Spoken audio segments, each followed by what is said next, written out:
উম্মতের গুনাহগারের চোখের পানি। জাহান্নামের আওয়াজ আল্লাহকে বলবে, আল্লাহ বেনামাজি গুলো কই?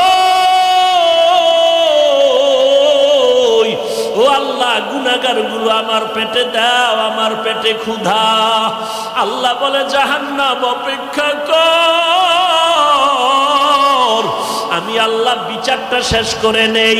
জাহান্নাম ফিরতে চায় না।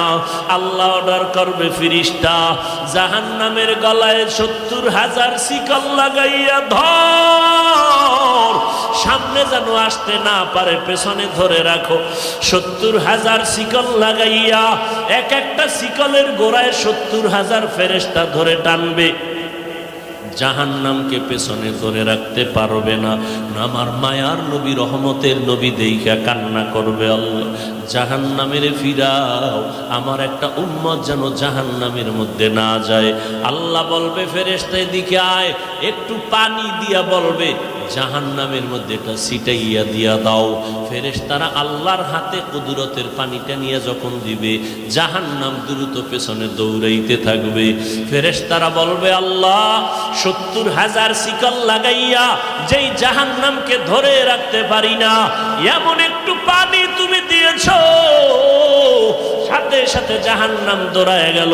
এটা কেমন বরকতের পানি? এটা কি কাউসারের পানি, নাকি জমজমের পানি, নাকি আবে হায়াতের পানি, না দুনিয়ার কোন সমুদ্রের পানি, বৃষ্টির পানি?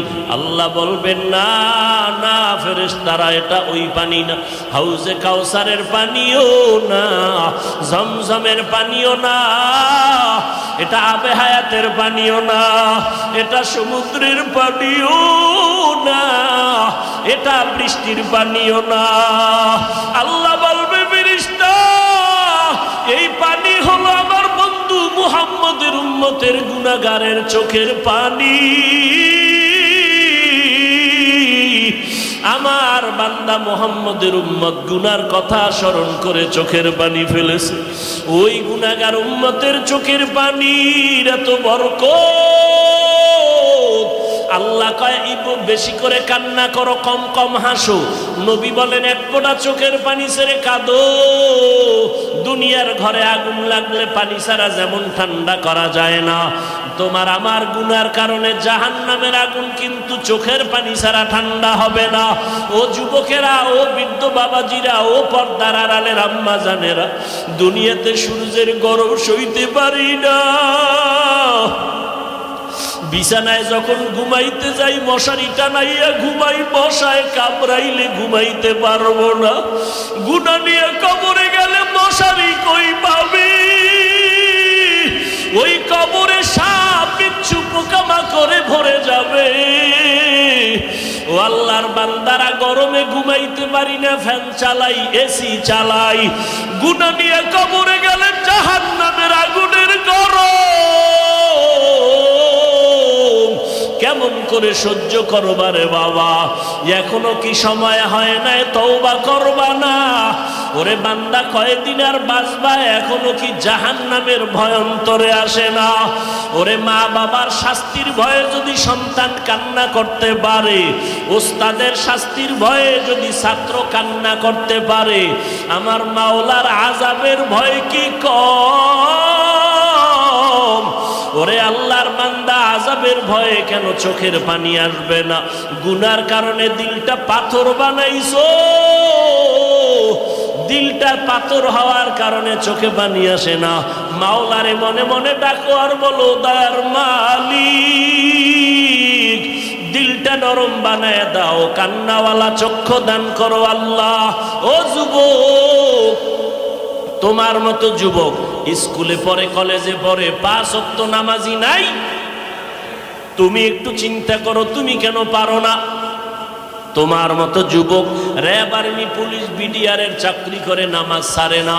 তুমি নিজেরে প্রশ্ন করো, তুমি কেন পারো না? ও আল্লাহর বান্দা ও বৃদ্ধ বাবাজিরা, আপনাদের মতো কত বুড়া মানুষ যত কষ্ট হোক নামাজ ছাড়ে না, আপনি কেন পারেন না?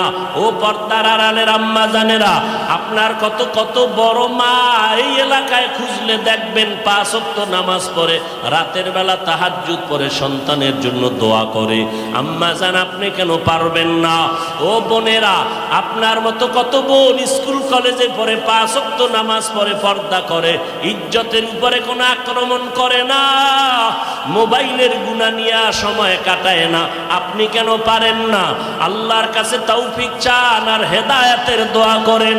ও আল্লাহ, শয়তানের ধোঁকায় পড়ে গুনাহ করে ফেলেছি, গুনার কারণে হাত না পাক, চোখ না পাক, জিহ্বা না পাক, অন্তর না পাক। ও আল্লাহ, 1 সেকেন্ডের আযাব সইতে পারবো না, অতএব আজকে তওবা করে ফেললাম। ও আল্লাহর বান্দারা, মা বাবার দোয়া নিয়ে সামনে আগাও। এ যুবক, ওই মা বাবার দোয়া ছাড়া তুমি পরীক্ষায় পাশ করতে পারো নাই। মা বাবার চোখের পানি দোয়ার কারণে আজকে চেয়ারে বসলাম। মা বাবার দোয়া চোখের পানির কারণে তুমি টাকার মালিক, বাড়ি গাড়ির মালিক হয়েছো। ওই মা বাবার জন্য কি এক ফোঁটা চোখের পানি ছেড়ে দোয়া করতে পারবা না? যাদের মা বাবা বেঁচে আছে দোয়া নাও, মা বাবার দোয়া নিয়ে সামনে আগাও, ওলামায়ে কেরামের পরামর্শ নিয়ে আগাও। আল্লাহর কাছে মনে মনে তওবা করো আর বলো, আল্লাহ, সামনে আর গুনাহ করব না, নামাজ